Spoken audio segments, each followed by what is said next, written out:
Assalamualaikum warahmatullahi wabarakatuh. Waalaikumsalam warahmatullahi wabarakatuh. Baik bapak-bapak sekalian, sebelumnya perkenalkan saya Muhammad Bima atau bisa dipanggil Bima. Saya dari kampus Poltekkes Kemenkes Bengkulu, terutamanya saya dari jurusan keperawatan. Kalau boleh tahu sebelumnya dengan bapak siapa? Bapak Jeki. Bapak Timothy. Bapak Bar. Jadi di sini bapak-bapak sekalian, saya akan melakukan penyuluhan itu kurang lebih dari 15 menit. Apakah bapak-bapak sekalian bersedia? Ya. Sebelumnya saya akan membagikan media dari saya.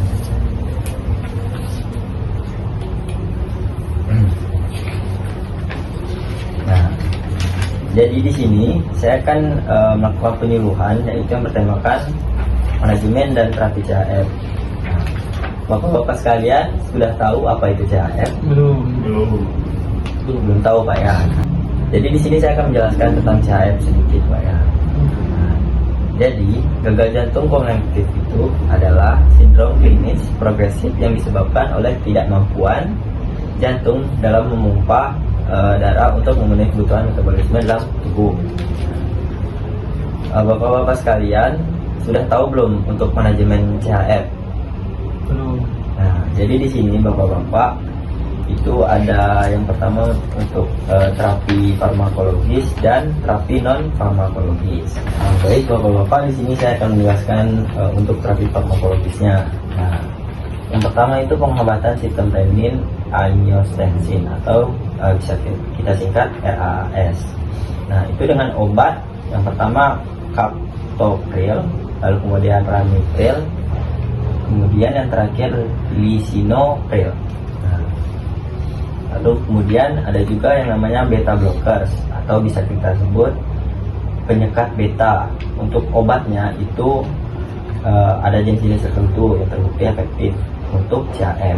Nah, yang pertama yaitu bisa bisoprolol, kemudian carvedilol dan metoprolol. Kemudian ada terapi tambahan yaitu diuretik. Nah, contoh obatnya salah satunya adalah furosemid. Tadi kan sudah saya sebutkan yang farmakologi. Nah, untuk terapi non farmakologi itu biasanya yang pertama adanya namanya manajemen diet dan keseimbangan cairan pada tubuh.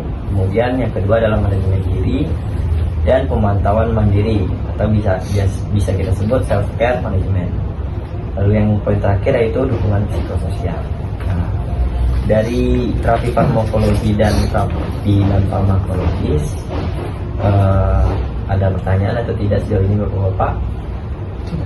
Belum Pak ya. Nah, kemudian itu ada edukasi terapi aktivitas fisik. Nah, di mana di sini saya akan menjelaskan tentang tujuan dan manfaat, lalu kemudian ada jenis terapi aktivitas fisik dan tanda gejala untuk menghentikan latihan. Nah, yang pertama, tujuan dan manfaat dari terapi aktivitas fisik yaitu bisa meningkatkan kapasitas fungsional, lalu kemudian peningkatan kualitas hidup, mengurangi gejala, perbaikan fungsi endotel, mengurangi hospitalisasi, lalu kemudian peningkatan kekuatan otot. Nah, untuk jenis terapi aktivitas fisik, yang pertama kita bisa melakukan latihan aerobik atau bisa kita sebut daya tahan. Bapak-bapak sekalian bisa melakukan aerobik di rumah, senam itu bisa, senam di kompleks, senam di rumah itu bisa melakukan di aktivitas aerobik, latihan lompat. Lalu kemudian latihan kekuatan atau handstand training. Nah, itu bapak bisa mengangkat atau melatih tangan, memakai alat berat, contohnya dumbbell atau apa sih anjing? Apa contohnya? Latihan Kekuatan, push up, lari, target, Iya, Bang. lari. Tidak. Kekuatan, iya bisa Apa ada. contohnya? Kekuatan kan ada kardio kayak. Boleh. Oh, Aktivitas bugar beloy. Pull out, sit up. Nah, Kemudian ada jenis terapi aktivitas fisik. Itu yang pertama itu latihan aerobik. Bapak bisa senam di rumah maupun senam di kompleks itu bisa. Lalu kemudian ada latihan kekuatan atau handstand training. Itu bapak bisa pull up, push up, kemudian jogging atau maraton di sekitaran komplek. Nah, itu bisa juga Pak ya.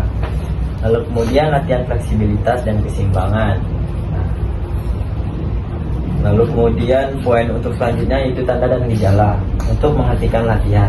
Nah, ini yang perlunya Pak. Nah, biasanya kan yang kita sering ketahui, ada orang yang sedang melakukan aktivitas seperti olahraga, itu terjadinya sesak nafas, kemudian pusing kepala, lalu kemudian detak jantung yang sangat cepat atau berdebar-debar. Nah, itu dari yang saya sebut tadi itu termasuk dari tanda gejala.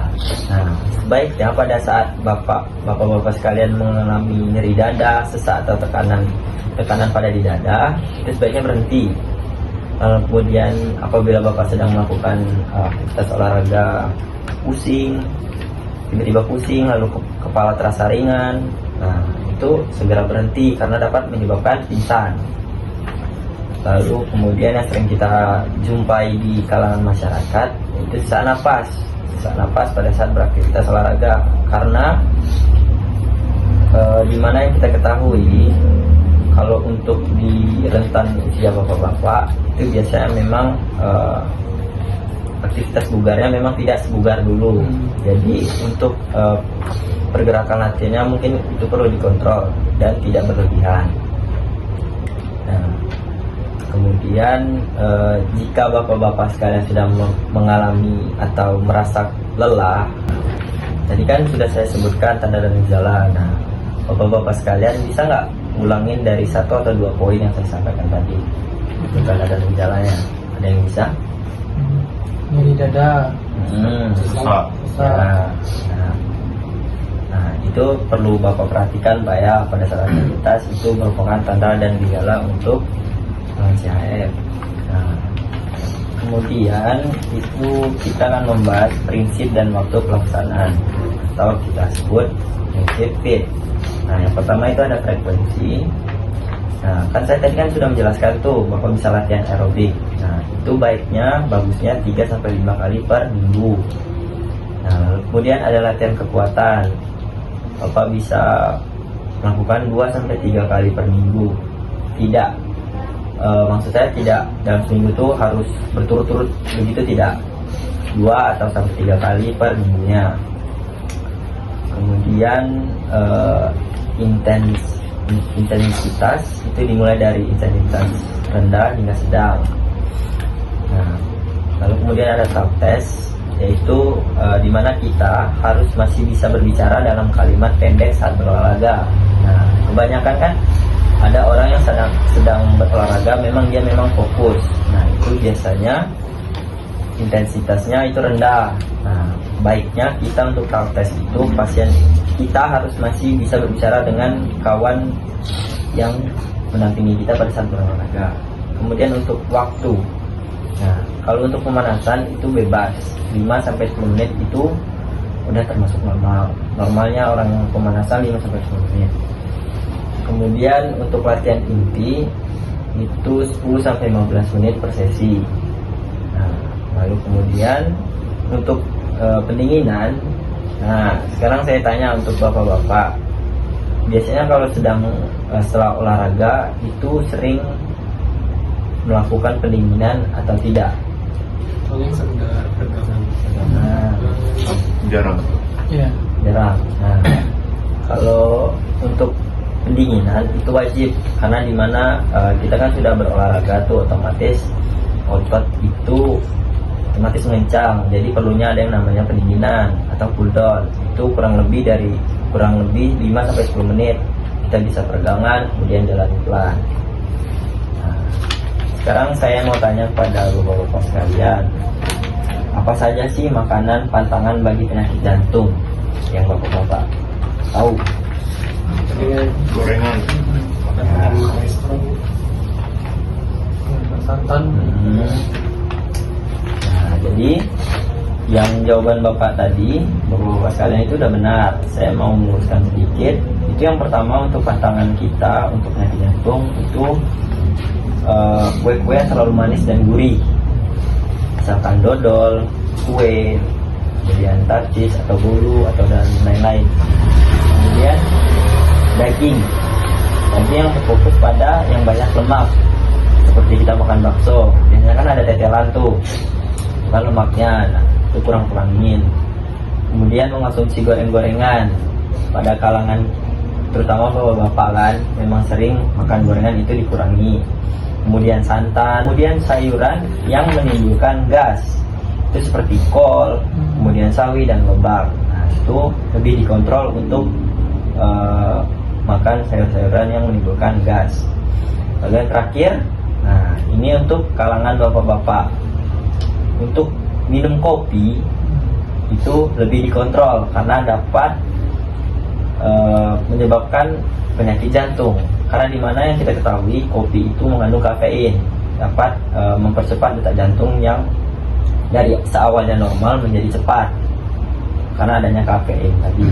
Lalu kemudian kurangin minuman soda dan alkohol. Bapak-bapak sekalian tidak ada yang minum alkohol kan? Tidak. Bagus Pak. Nah jadi setelah itu saya akan membahas tentang indikasi dan kontraindikasi. Baik, selanjutnya bapak-bapak sekalian, saya akan menyampaikan tentang indikasi dan kontraindikasi terhadap CHF. Nah, yang kita ketahui, indikasi terapi aktivitas fisik itu untuk pasien dengan CHF kronis yang stabil. Biasanya kelas fungsionalnya itu ada tingkat 1, 2, dan 3. Kunci utamanya adalah stabil. Nah, yang artinya pasien itu tidak mengalami pemburukan pada jantung atau gejala akut, tidak adanya perubahan dosis diuretik intravena dalam beberapa hari terakhir, dan tidak ada nyeri dada yang tidak stabil. Kemudian kontraindikasi. Nah, di sini kontraindikasinya ada dua. Yang pertama itu kontraindikasi absolut, dan yang kedua itu kontraindikasi relatif atau membutuhkan pertimbangan medis. Nah, yang pertama, poin pertama adalah kontraindikasi absolut. Yaitu poin pertama adalah gagal jantung akut atau tidak stabil. Lalu kemudian infark miokard akut itu kurang lebih dalam 2 hari terakhir. Kemudian aritmia tidak terkontrol yang menyebabkan gejala hemodinamik. Kemudian ada stenosis aorta berat yang simptomatik. Lalu kemudian emboli paru akut. Poin kedua yaitu kontraindikasi relatif atau membutuhkan pertimbangan medis. Nah, biasanya di sini yang pertama yaitu hipertensi berat atau tekanan darah lebih dari 140 mmHg atau diastolnya itu 110 mmHg saat istirahat. Lalu kemudian ada gangguan elektrolit signifikan, dan yang terakhir yaitu blok antiventrikular tingkat tinggi. Nah, jadi bapak-bapak sekalian, saya sudah menjelaskan tentang manajemen dan terapi CHF. Nah, bapak-bapak sekalian, ada yang ingin ditanya dari penyampaian saya tadi? Cukup. Baik, saya harap untuk penyuluhan pada siang hari ini bermanfaat bagi bapak-bapak sekalian, dan untuk kedepannya dapat diterapkan. Mungkin itu saja dari penyuluhan saya. Saya tutup akhir kata. Apabila saya ada salah kata, saya minta maaf, dan kepada Allah saya mohon. Saya tutup. Wabillahi taufiq wal hidayah. Wassalamualaikum warahmatullahi wabarakatuh. Waalaikumsalam warahmatullahi wabarakatuh.